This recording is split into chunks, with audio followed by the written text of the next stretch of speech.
This is Leafs Morning Take with Nick Alberga and Jay Rosehill. Now we've got a fight started here right off the bat with Rosehill. 30 minutes of live, nonstop Leafs talk starts now.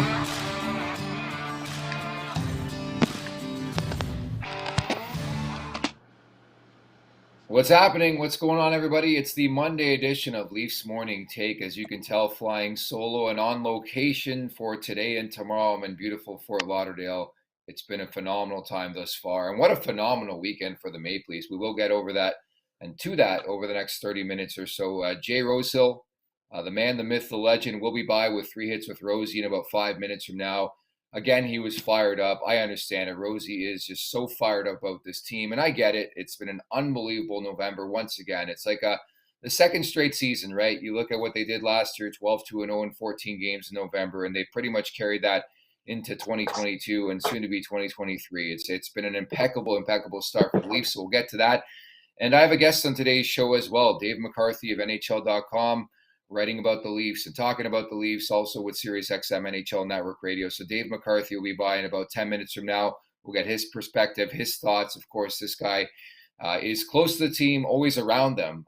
So it's always unique of a perspective to sort of get somebody who is right there in the thick of things when it comes to the Toronto Maple Leafs. And they're feeling so good about life right now. It really, really is kind of amazing considering where this team was, say, in October at 4-4-2 to where they're at right now in November.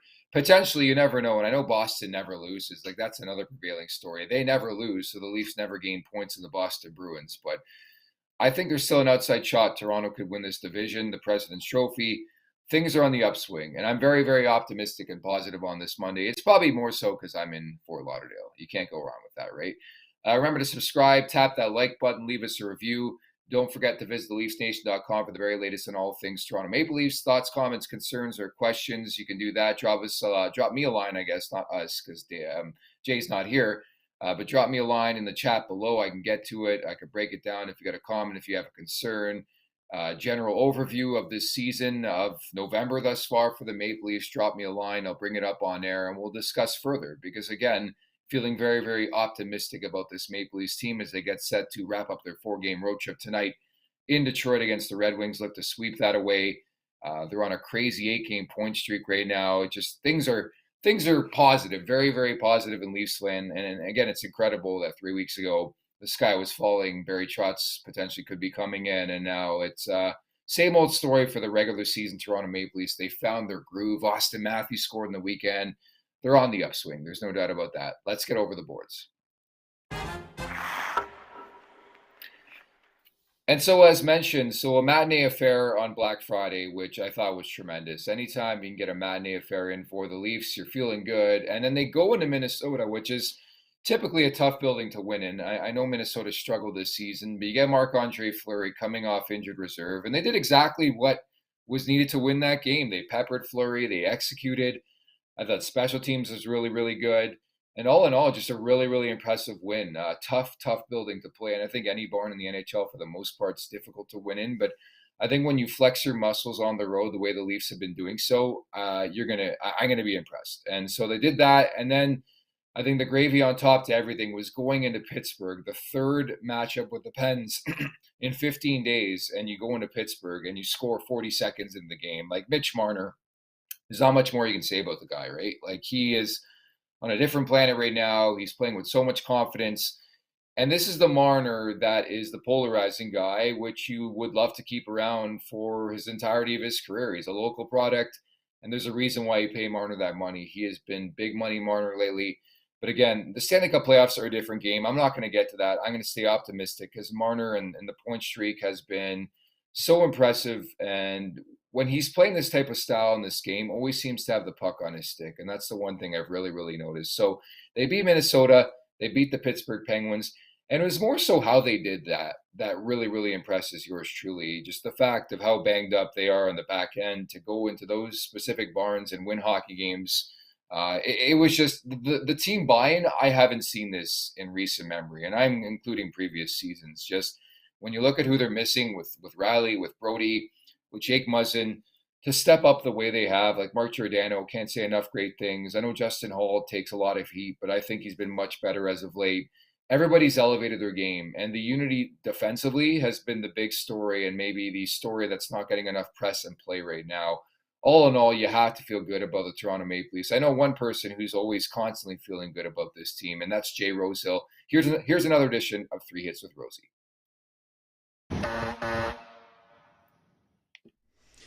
Hey guys, welcome to Three Hits with Rosie. We are back. I'm breaking down the 3 takes I got on what is giving the Toronto Maple Leafs so much success as of late.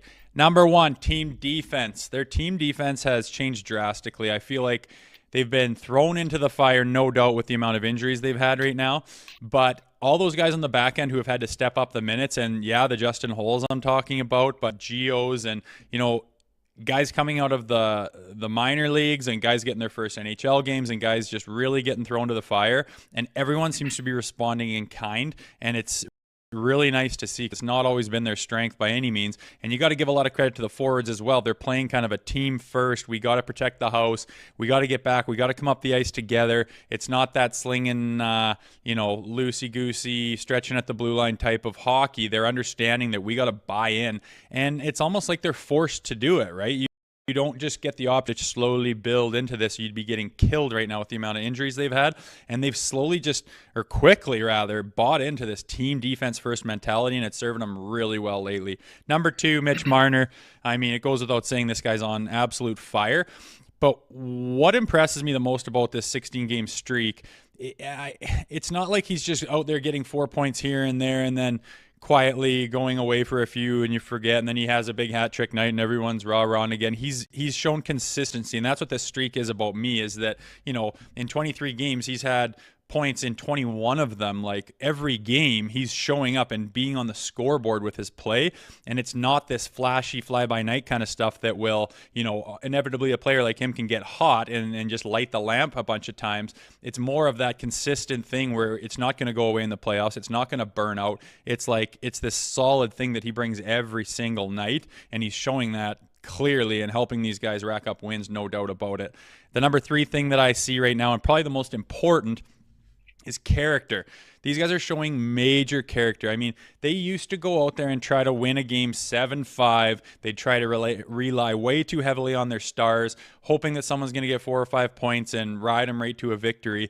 And how did that treat them? You could rack up some regular season points, no doubt, but it's not a recipe for winning playoff rounds, for winning championships. You look at the teams that get it done, they have that more well-rounded team look. Hey, Dave, can you hear me? And this team has been thrown to the fire, like I mentioned, and they are showing major Hey, character by falling into place with that more well-rounded look. They're forced to do it. You can't loop and shoot and swing and gun and play that kind of pizzazzy, flashy hockey that gets them in trouble so often. They've just kind of completely abandoned that. They're not blowing any leads. They're not laying eggs to bottom barrel teams, like just assuming they're going to win. They're really coming together and showing some real character wins where they step on the guy's throat when they're down, and they're doing it as a full unit. It's not just 1 or 2 guys every night that are just stealing the show. They're really doing it together. And, crazy to say, but all these injuries they've got in November might be the best thing for them, because they're seriously forging out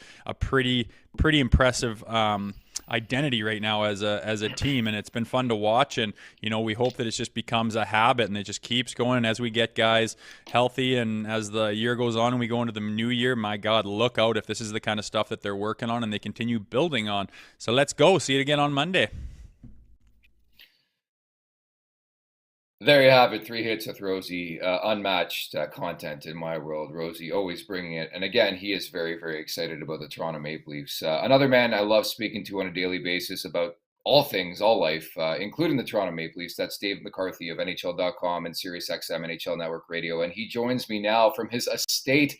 Dave, my dude, how are you on this Monday?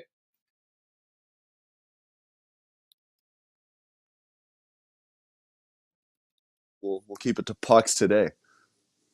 I love it. I love it. Thank you so much for doing this. Obviously, it's just a much different feel to start with this Maple Leafs team. And I love the contrast in backgrounds. It's got the Christmas feel for you. I'm here in sunny Fort Lauderdale. I'm looking at the beach. But, man, you got to feel good about this Leafs team right now, eh? I think you do, because the last time they were in a neck of the woods that resembled where you are, not Florida, but California, similar weather, there was a lot of element of concern when they limped home after that very distressing road trip. But since the calendar of November turned to November, I guess more accurately, they've been really good. And it's been impressive to watch, because I'll be honest, Nick, I had significant elements of concern at the end of October. But when you look at everything that they've gone through to this point, like, put it this way. If you and I had a sat down at the beginning of October and I would have said to you, Nick, listen, here's how it's going to go. First 2 weeks, 3 weeks of the season, it's going to be terrible. Really, really not good at all. And in saying all that, Jake Muzzin will have been out for essentially most of the season, only play 4 games. Matt Murray will play lousy on game 1, get hurt in the morning skate in his next start, and then miss a month. Ilya Samsonov will miss 3 weeks. In that time, Morgan Riley will be out for a month. TJ Brody will miss 3 weeks. And Austin Matthews will be, to borrow an old Randy Carlisle phrase, just okay. You would have been like, what? Oh boy, that could be a tight spot. And in saying all that, here they are, what, 4th in the NHL at this point of the year. So it's been kind of impressive. How they've done it, I don't really know. You have any ideas? Not really. Like I said earlier on, I think the biggest thing that's impressed me thus far, Dave, is the buy-in defensively. And you're around this team all the time. You're at practice, you're at the game, you're right there with them. Like, what have you seen that has changed significantly in that aspect? Because I think any team, you look at what they have on paper right now, there is no way you should be going into Minnesota than into Pittsburgh and winning back to back. I can't remember a time there's been this much buy-in in that team. Well, and I think about the fact that they've lost Morgan Riley and TJ Brody and Jake Muzzin, and even throw Jordy Ben into that conversation too, right? Because when he came back into the lineup, he was really good for 4 or 5 games before unfortunately getting hurt again. Maybe this will be a blessing in disguise, because it's really forced the rest of the group to zero in and play strong defensively, not just the 2 guys on the back end, but as a group of 5 guys on the ice. And they're having success because of it. Now, the good news is that TJ Brody will be back at some point. Morgan Riley will be back at some point. Jordy Ben at some point will be back. So you'll get your reinforcements. The cavalry will come home, so to speak. The question then will be to prevent a letdown, as a lot of teams tend to have when they get those type of personnel back in the lineup. Look, Boston was in a position where they needed to tread water the first month or so of the year. Mm-hmm. They got their cavalry back in the lineup, like Marchand, McAvoy, Grisick, all these guys, but they didn't have a letdown, right? They just kept chugging away. That'll be the test for the Leafs. But I think in saying all that, what we've really learned here is that the Leafs can do this. They can play that way, strong defensively. Question is, one, do they often enough? The answer to that question will have to be yes if they want to go anywhere. But I think the broader issue here is, remember, against the Lightning last year in the playoffs, like, I don't know about you, I didn't really have too much of an issue with defensive play. Fact of the matter at the end of the day there was, just like it was against Montreal when all the chips were on the table, and against Columbus when all the chips were on the table, we think of this team as a team that's high-powered offensively. They couldn't score when it mattered most. And that might be something that Kyle Dubas will have to keep in mind as we get closer to the trade deadline here.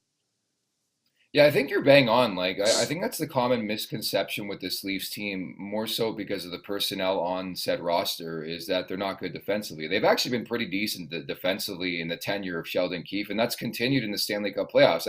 I think you're so bang on. When they've needed that big-time goal in the Stanley Cup playoffs, it just hasn't been there. And to that point, Mitch Marner, again, you've covered this team closely for a long, long period of time. Is he playing the best hockey as a Maple Leaf right now? Oh, it's right up there. I mean, I don't like to really get into that game all that often for a guy especially like Mitch, because there have been some other tenures of his Leafs career where he's been pretty damn good. I mean, he almost had 100 points last year. But is he playing as good as he has? And look, I'm not shooting the question in the foot or anything like that. But I think my get it. point is that he's been a very good player for this team for a long, long time. And right now, he's playing good, right? Like, you can't ask for more out of Mitch Marner than what you're seeing right now. The guy's producing, he's generating, he's making whoever it is that he's playing with better. You know, at times people get on his back. Here's the funny thing about Mitch Marner. Guy, what does he have? A 16-game point streak right now? Could make it 17 tonight against Detroit. Yeah. Any other player in the league has a 16-game point streak. It's headline news. Twitter's blowing up. I get this feeling that despite his 16-game point streak, I still think there's an argument with some people saying, has he really been that good? Like, you know what I mean? Like, you can't play better than the guy's playing right now. I think he deserves even more credit. He's getting credit in some corners, but I think he deserves, it should be unquestionable credit. That's how well he's playing, is how I'll put it. I'll be honest, like, I shit on the guy quite a bit, but the way he's been playing lately, like, it's just been impeccable. And I think when he's at his best, he always seems to have the puck on his stick, and he seems to be an engine. And we've been seeing that as of late. And certainly, I think, to your point, I think the big thing is that Leafs fans are just so tired and fatigued of sort of the regular season conversation, because it's so different from the Stanley Cup playoffs. So let me ask you that, as somebody who covers this team, is there anything that sticks out for you that leads you to believe that this story is not going to end the same way? Let me pull out my crystal ball here, perhaps my silver Bring it chalice. out. There it is. Let's see if we can look into the future here. Look, if they, I love that. for I know how to get to you there, buddy. Look, firstly, here's what I'd say. The defensive play needs to stay where it has been, and that's, I would say, lower on my list, because, like we talked about a moment ago, defensively, at least the last couple playoff series haven't really been an issue. So that's good.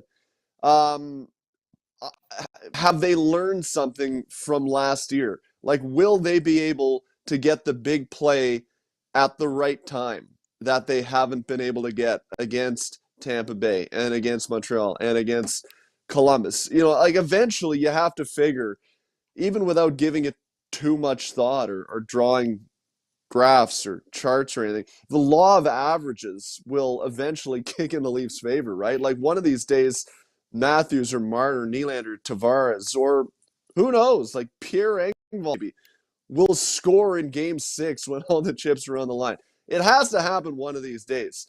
So, there's that. The law of averages got to tip in their favor one of these days.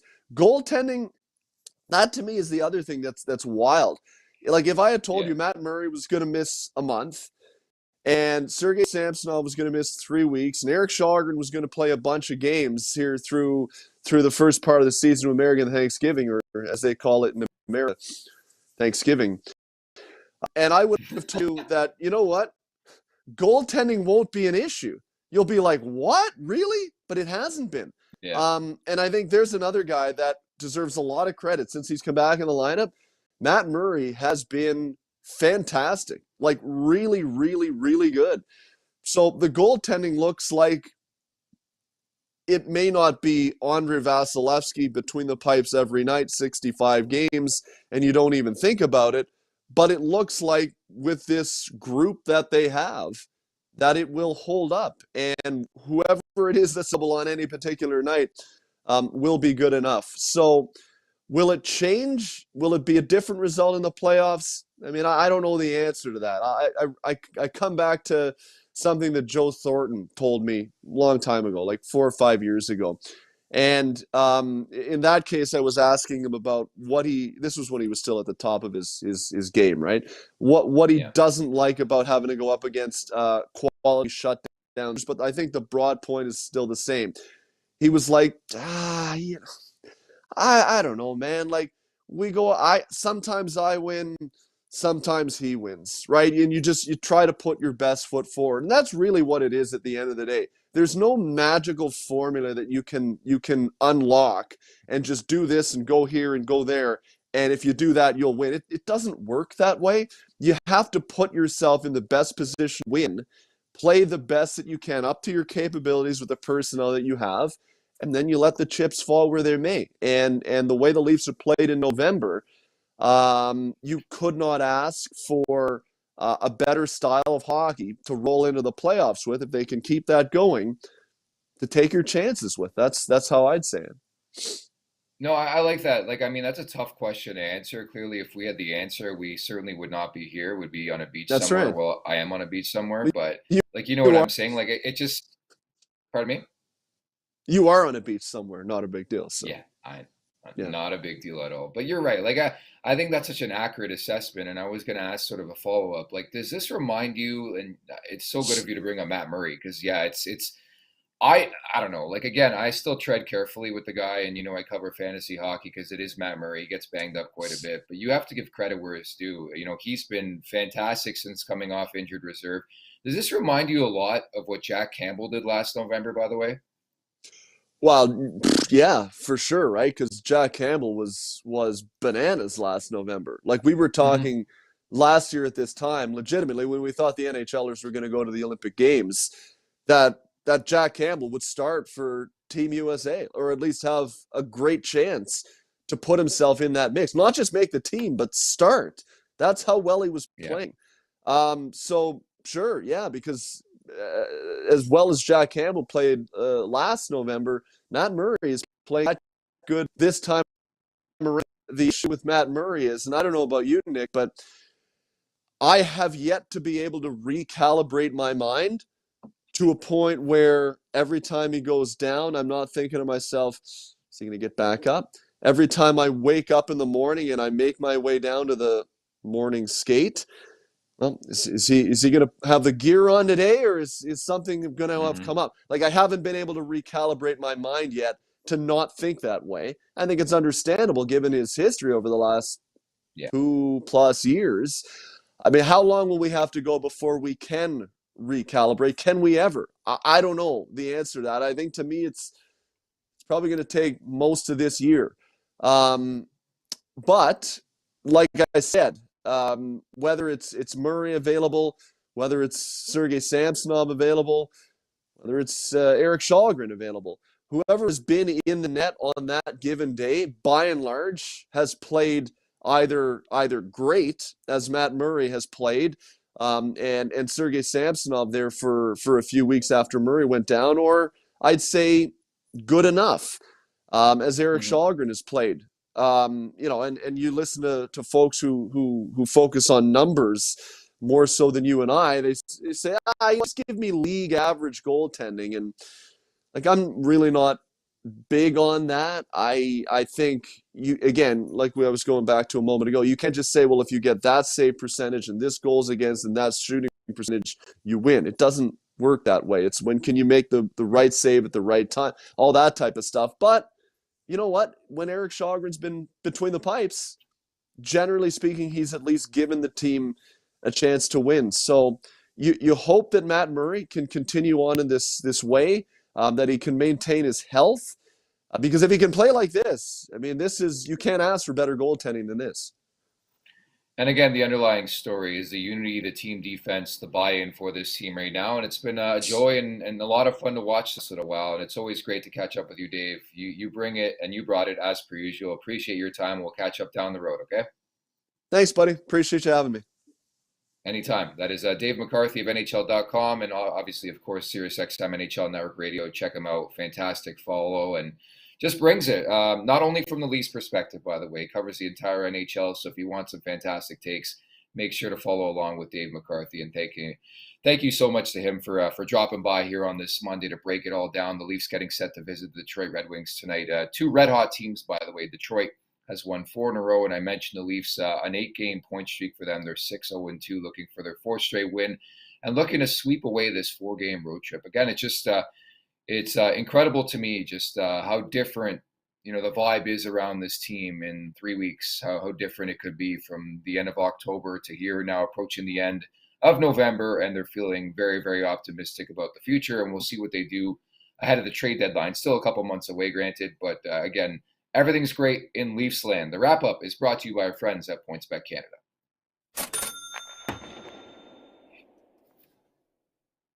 So another fresh slate, another fresh week. I gave Rosie the go-ahead last Thursday, American Thanksgiving. He hit it, and when we get Rosie back on the show this week, coming up tomorrow, maybe I'll give him another play because he deserves it.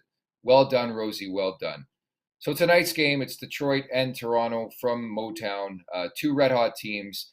Having said that, I think the hotter team, in my world at least, is the Toronto Maple Leafs. They're feeling great about life right now.